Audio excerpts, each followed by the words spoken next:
Je me souviens de son visage, comme si c'était hier, cet enfant apache que j'ai découverte suspendue à un chêne solitaire dans la vallée poussiéreuse. Ses yeux grands ouverts fixaient le ciel comme si elle cherchait encore des réponses, même après que son âme ait quitté ce monde. Autour de son cou, un écriteau grossièrement taillé proclamait son prétendu crime. Ces mots qui ont changé ma vie pour toujours. L'homme blanc ne pardonne pas. Je ne la connaissais pas, cet enfant abandonné par la justice des hommes. Et pourtant, ce jour-là, alors que je coupais la corde de mes mains tremblantes, j'ai fait une promesse silencieuse qui allait me conduire dans les profondeurs les plus sombres de Silver Creek, une ville construite sur des secrets que personne n'osait révéler. Le soleil de l'Arizona brûlait ma nuque alors que je suivais une piste qui devait me mener à un hors-la-loi recherché pour vol de bétail. 15 années passées à traquer des hommes pour de l'argent avaient vidé mon âme de toute émotion, me transformant en une coquille vide qui ne ressentait plus rien. Les années de guerre, puis celles passées à chasser des hommes comme du gibier, avaient construit un mur entre moi et le monde. Mon cheval s'est arrêté brusquement, ses oreilles dressées vers un bosquet de chênes dans la vallée en contrebas. Les corbeaux tournoyaient en nombre inhabituel, leurs cris rauques brisant le silence oppressant de midi.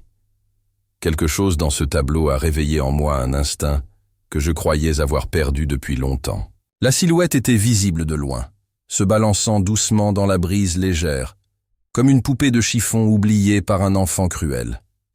Mes mains ont serré les rênes si fort que mes jointures sont devenues blanches. La distance diminuait entre nous, et chaque détail devenait plus clair, plus insupportable. Ce n'était pas un homme que je découvrais pendu à cet arbre, mais une enfant, une petite fille apache dont les longs cheveux noirs dansaient avec le vent. Son corps frêle, vêtu d'une simple robe déchirée, semblait si léger, si vulnérable. Ses pieds nus, couverts de poussière, ne toucheraient plus jamais le sol de ses ancêtres. Je suis resté figé sur ma selle pendant ce qui m'a semblé être une éternité. La scène devant moi paraissait irréelle, comme un cauchemar dont je ne pouvais me réveiller. Les corbeaux continuaient leur ronde macabre, témoins silencieux de cette horreur humaine. En m'approchant, j'ai remarqué l'écriteau accroché autour de son cou, ces mots gravés dans le bois avec rage et haine, « L'homme blanc ne pardonne pas ». Sous ces mots, une accusation, elle a pris la vie du fils du maire Thompson. Une enfant, accusée et condamnée sans procès, sans défense. Mes doigts tremblaient lorsque j'ai sorti mon couteau pour couper la corde. Son corps est tombé dans mes bras comme une feuille morte, si léger que j'ai eu du mal à croire qu'une âme humaine y avait habité. Ses yeux noirs, encore ouverts, semblaient me fixer avec une question muette. Pourquoi? Cette question a résonné en moi comme un coup de tonnerre, brisant la glace qui entourait mon cœur depuis trop longtemps. Je ne connaissais pas cet enfant. Je ne savais rien de son histoire. Mais à cet instant, j'ai senti quelque chose se briser en moi, puis se reconstruire différemment. J'ai creusé sa tombe avec mes mains, sous le chêne qui avait été témoin de sa fin. Le soleil descendait lentement vers l'horizon lorsque j'ai terminé, mes mains écorchées saignant sur la terre fraîchement retournée. J'ai récité les quelques mots de prière dont je me souvenais, des mots qui sonnaient creux face à une telle injustice. Cette nuit-là, allongé près du feu de camp, les yeux fixés sur les étoiles, j'ai pris une décision. Pour la première fois depuis des années, je ne poursuivrai pas une prime, mais la vérité. Je devais savoir qui était cet enfant et pourquoi elle avait été condamnée de manière si brutale. Cette quête allait me conduire dans les ténèbres de Silver Creek, une ville prospère cachant un cœur pourri. Silver Creek se dressait comme un mirage dans le désert, ses bâtiments blancs reflétant la lumière impitoyable du soleil. Une ville minière devenue prospère, avec ses maisons cossues et ses rues propres, un îlot de civilisation dans un territoire encore sauvage.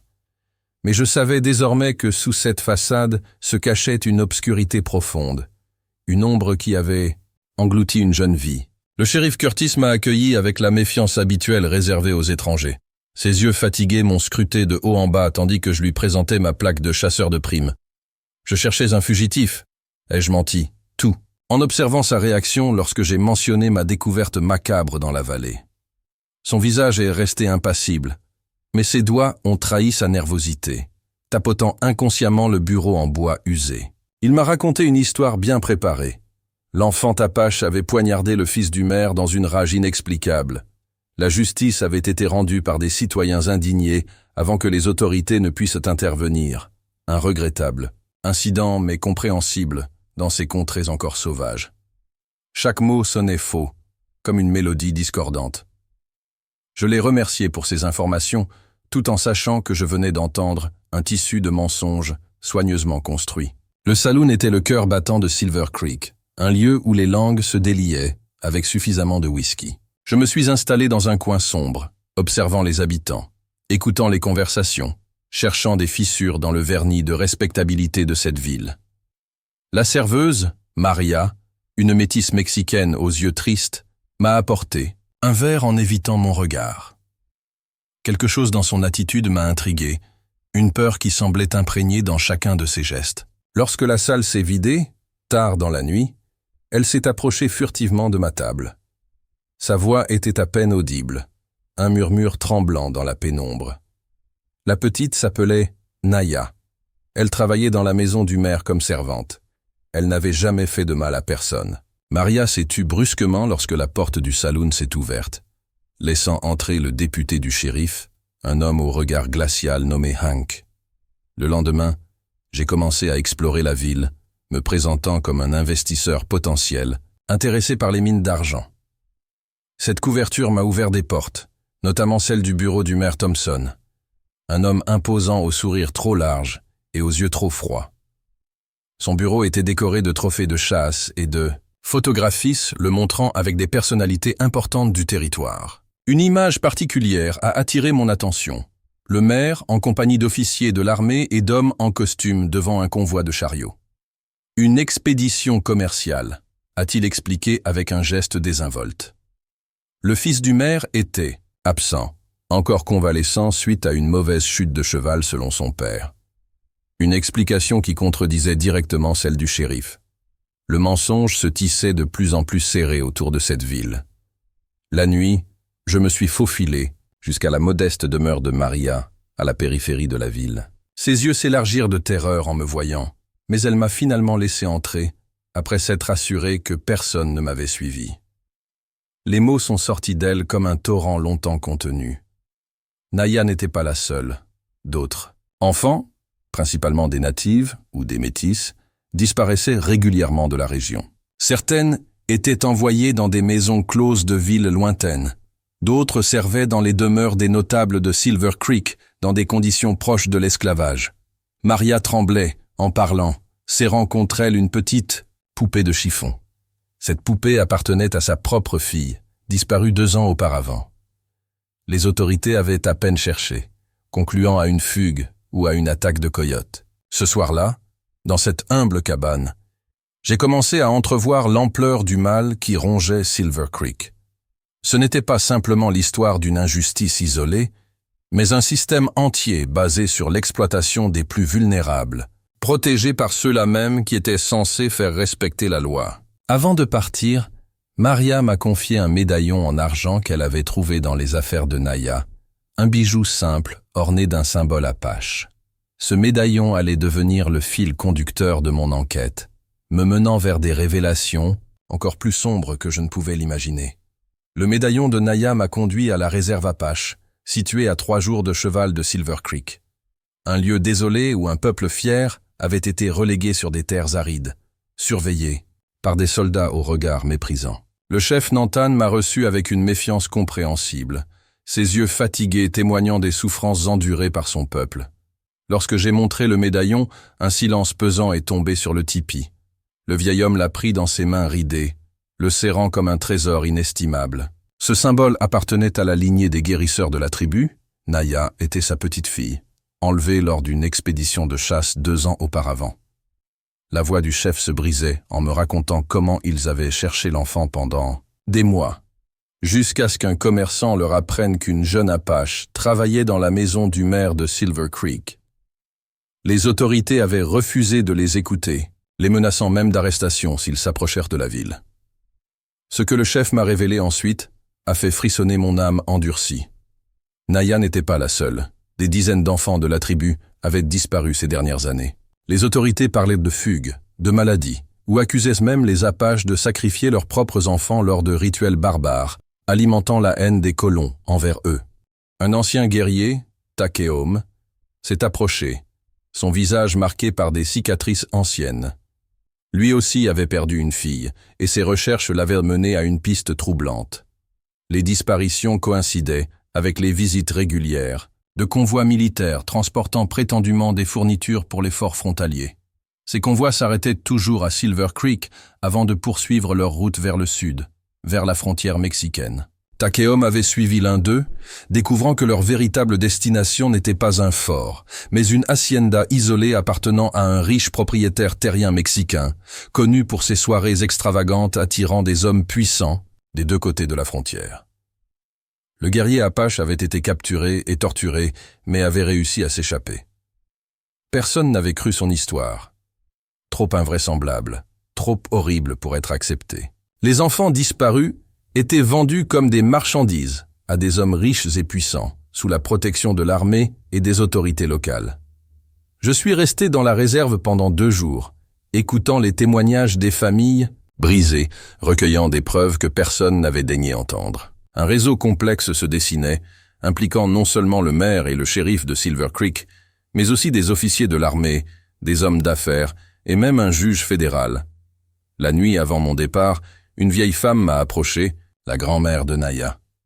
Ses yeux, malgré leur âge, brillaient d'une intensité troublante. Elle m'a raconté comment sa petite fille possédait le don de guérison, un talent rare même parmi les Apaches.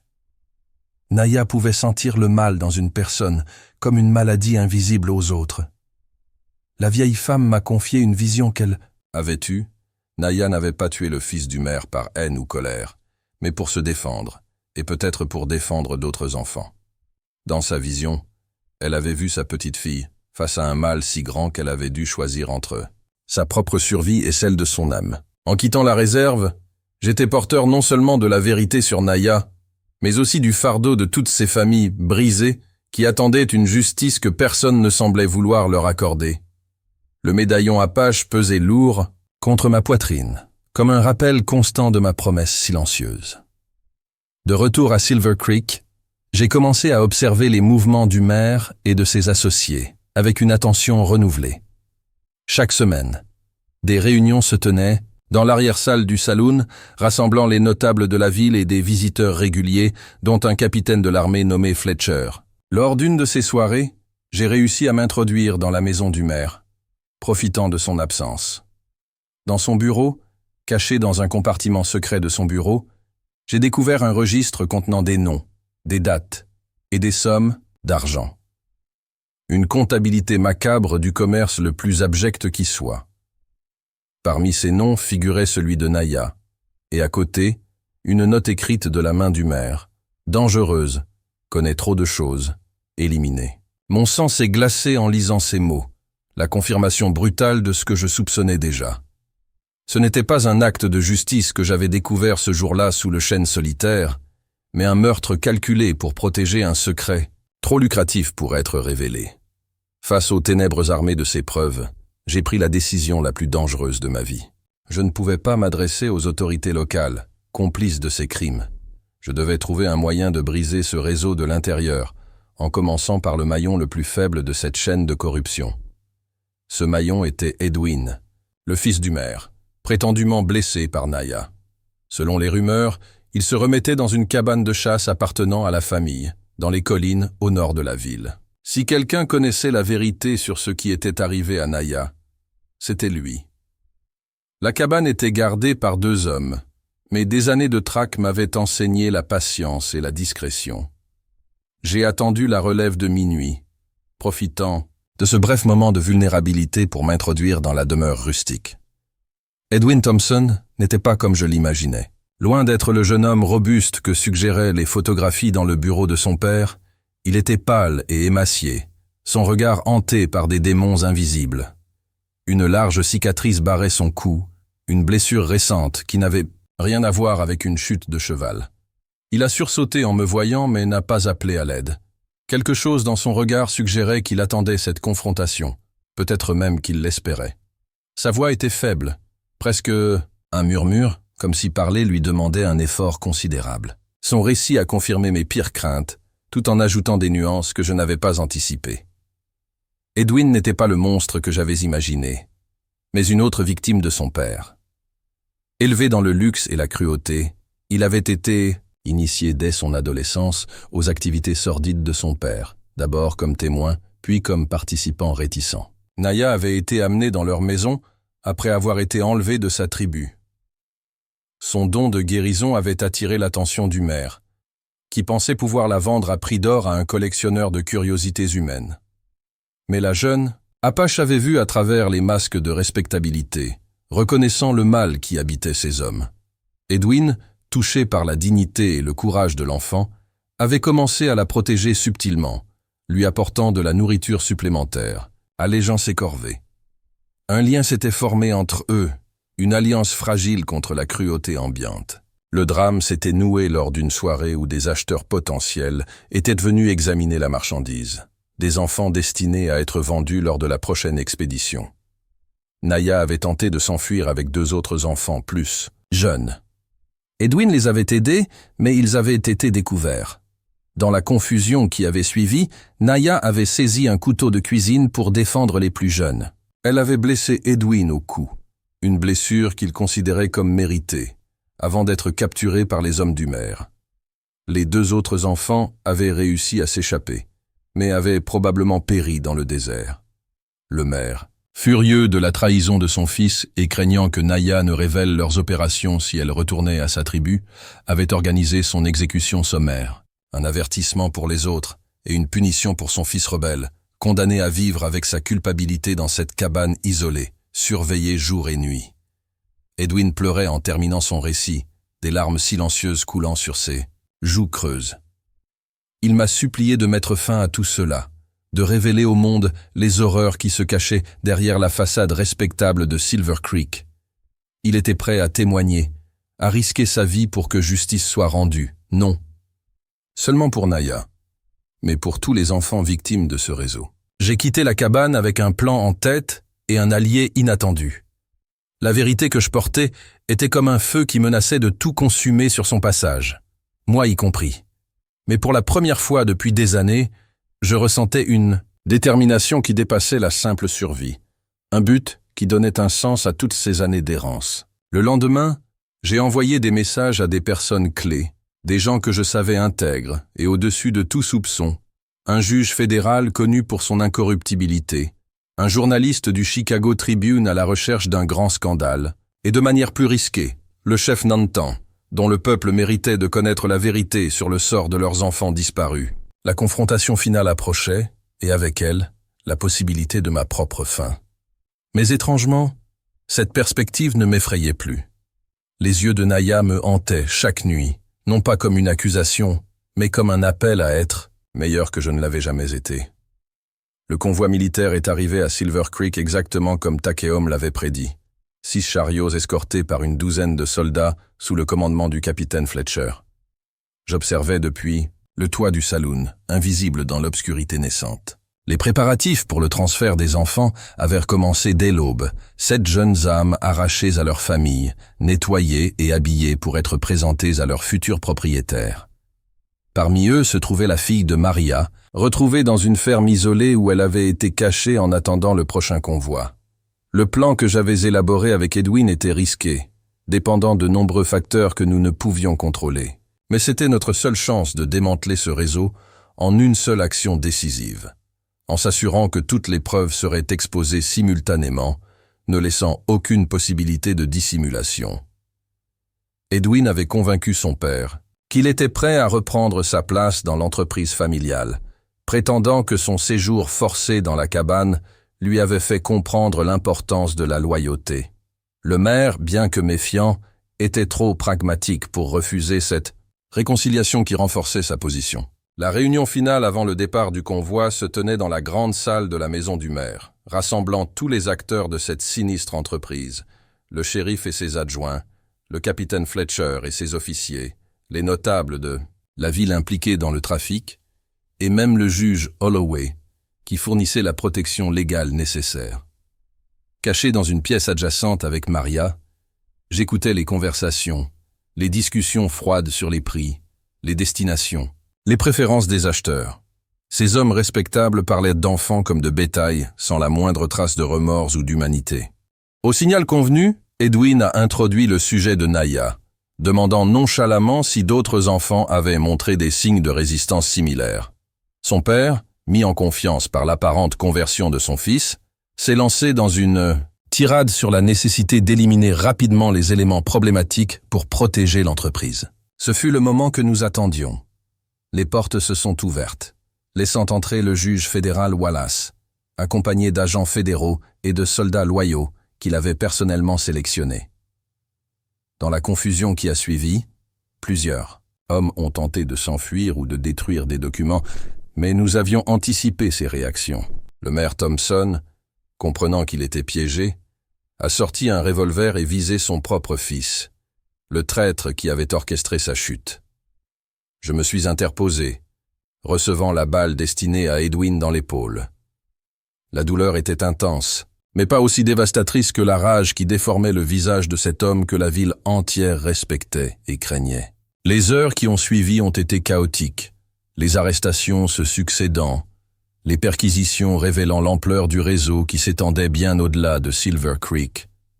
Des documents saisis dans le bureau du maire ont permis d'identifier des complices dans plusieurs villes du territoire, ainsi que les destinations finales des enfants trafiqués.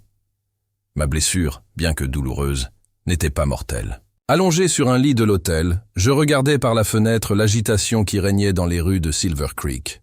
Une ville dont les fondations avaient été construites sur la souffrance des innocents et qui devait maintenant faire face à sa propre obscurité. Maria est venue me remercier, sa fille silencieuse à ses côtés. L'enfant ne parlait plus depuis son enlèvement, ses yeux reflétant des horreurs qu'aucun être humain ne devrait connaître. Mais elle était vivante, et pour la première fois depuis des années, en sécurité. Le chef Nantan est également venu, accompagné de plusieurs membres de sa tribu. Ils avaient participé aux recherches dans les propriétés isolées, appartenant au réseau, retrouvant certains de leurs enfants, découvrant les preuves du sort tragique des autres. Leur douleur était immense, mais la vérité, aussi terrible soit-elle, leur apportait une forme de paix. Le vieux chef m'a offert une couverture tissée avec des motifs traditionnels apaches, un cadeau réservé aux guerriers qui avaient prouvé leur valeur. Je ne me sentais pas digne d'un tel honneur, mais j'ai compris que ce geste n'était pas seulement pour moi, mais aussi pour Naya, dont le courage avait finalement conduit à la chute de ses bourreaux. Edwin est venu me voir la veille de son départ pour témoigner devant un tribunal fédéral. Son visage portait encore les marques de sa captivité, mais ses yeux avaient changé, retrouvant une clarté et une détermination nouvelles. Il allait risquer sa vie pour témoigner contre son père et ses associés, sachant que de nombreuses personnes puissantes préféreraient le voir mort plutôt que de le laisser parler. Nous avons parlé longuement cette nuit-là, partageant le poids des vérités que nous avions découvertes et des actions que nous avions dû entreprendre. Deux hommes que tout séparait, unis par leur détermination à réparer une petite partie du mal qui avait été fait. Avant de partir, Edwin m'a remis un petit paquet enveloppé dans un tissu de coton. À l'intérieur se trouvait un carnet ayant appartenu à Naya, rempli de dessins et de symboles apaches. La dernière page contenait un dessin nous représentant tous les deux, veillant sur un groupe d'enfants au visage souriant. Une vision d'espoir née dans les circonstances les plus sombres. 5 années se sont écoulées depuis les événements de Silver Creek. La ville existe toujours, mais son nom a changé, tout comme ses habitants et son âme. Les procès ont fait sensation dans tout le pays, révélant un réseau de trafic qui s'étendait bien au-delà de ce que nous avions imaginé, impliquant des personnalités que personne n'aurait soupçonnées. Je ne suis plus chasseur de primes. Cette vie appartient à un passé que je regarde avec une étrange distance, comme si ces années avaient été vécues par un autre homme. Ma blessure à l'épaule me fait encore souffrir par temps froid, un rappel permanent du prix de la vérité. Je vis maintenant à la lisière de la réserve Apache, dans une modeste cabane construite de mes mains. Avec l'aide du chef Nantan et de sa tribu, j'ai créé un refuge pour les enfants ayant survécu aux horreurs du réseau de trafic, un lieu où ils peuvent guérir et réapprendre à vivre sans peur. Edwin nous a rejoints après les procès, cherchant lui aussi une forme de rédemption. Ensemble, nous enseignons aux enfants à lire, à écrire, à monter à cheval, mais surtout, nous leur apprenons qu'ils ont de la valeur, que leur vie compte, que leurs rêves méritent d'être poursuivis. Le médaillon de Naya occupe une place d'honneur dans notre modeste école, un rappel quotidien du courage d'une enfant qui a préféré risquer sa vie plutôt que de rester silencieuse face à l'injustice. Chaque année, nous organisons une cérémonie en sa mémoire, plantant un arbre pour chaque enfant sauvé, créant progressivement une forêt là où il n'y avait que désert. Maria et sa fille, Lucia, vivent également avec nous. La petite a finalement recommencé à parler, d'abord en murmure, puis avec une assurance grandissante. Elle aide maintenant les nouveaux arrivants, comprenant leur douleur mieux que quiconque. Parfois, je me rends sur la tombe de Naya, sous le vieux chêne qui avait été témoin de sa fin tragique. Je m'y assieds en silence, méditant sur les étranges chemins qui nous mènent vers notre véritable destin. Je n'étais pas un homme bon lorsque j'ai découvert cet enfant pendu, juste un homme vide cherchant à survivre d'un jour à l'autre. Sa mort aurait pu n'être qu'une tragédie de plus dans un pays qui en a connu tant. Un crime rapidement oublié, enseveli sous la poussière du temps. Mais quelque chose en moi s'est réveillé ce jour-là, une étincelle d'humanité que je croyais avoir perdue à jamais. La vieille grand-mère de Naya m'a dit un jour que sa petite fille avait le don de voir au-delà des apparences, de percevoir la lumière cachée dans les ténèbres. Peut-être est-ce cette lumière qu'elle a vue en moi, même après sa mort, me guidant vers une voie que je n'aurais jamais imaginée. Je ne cherche pas le pardon pour mes années passées à traquer des hommes pour de l'argent, ni la reconnaissance pour le rôle que j'ai joué dans la chute du réseau de Silver Creek. Ce que je cherche, c'est simplement à être digne du regard de ces enfants qui voient en moi non pas ce que j'étais, mais ce que je suis devenu. Le soleil se couche sur la vallée, colorant le ciel de teintes orangées et pourpres. De ma véranda, j'observe les enfants qui jouent dans la cour de notre modeste école. Leur rire résonne dans l'air du soir. Un son qui me semblait autrefois aussi étranger que la langue des étoiles. Demain, nous accueillerons 3 nouveaux enfants, récemment découverts dans une ferme isolée du Nouveau-Mexique. Le travail n'est jamais terminé, le mal jamais complètement vaincu.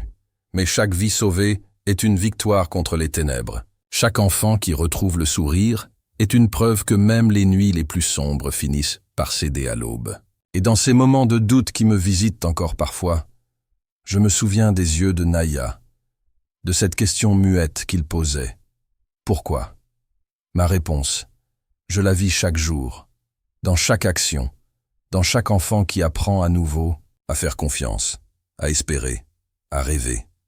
Parfois, dans mes rêves, je la vois encore, non pas pendue à cet arbre, mais courant libre dans les collines, ses cheveux noirs flottant dans le vent. Et dans ses rêves, elle sourit, non pas de tristesse ou de regret, mais de fierté, comme si, d'une certaine façon, elle avait toujours su que sa vie, aussi brève soit-elle, créerait des ondulations qui se transformeraient en vagues, changeant le cours de nombreuses autres vies, y compris la mienne.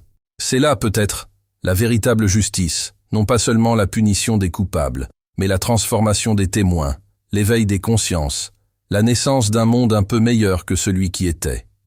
Alors je vous demande, que feriez-vous si vous découvriez que votre ville entière était construite sur des secrets aussi sombres, si la respectabilité n'était qu'un masque cachant la plus terrible des vérités? Pourriez-vous trouver le courage de vous dresser, même seul, contre un mal si profondément enraciné? Si cette histoire vous a touché, abonnez-vous. C'est gratuit. Et je vous promets d'autres révélations qui ébranleront vos certitudes.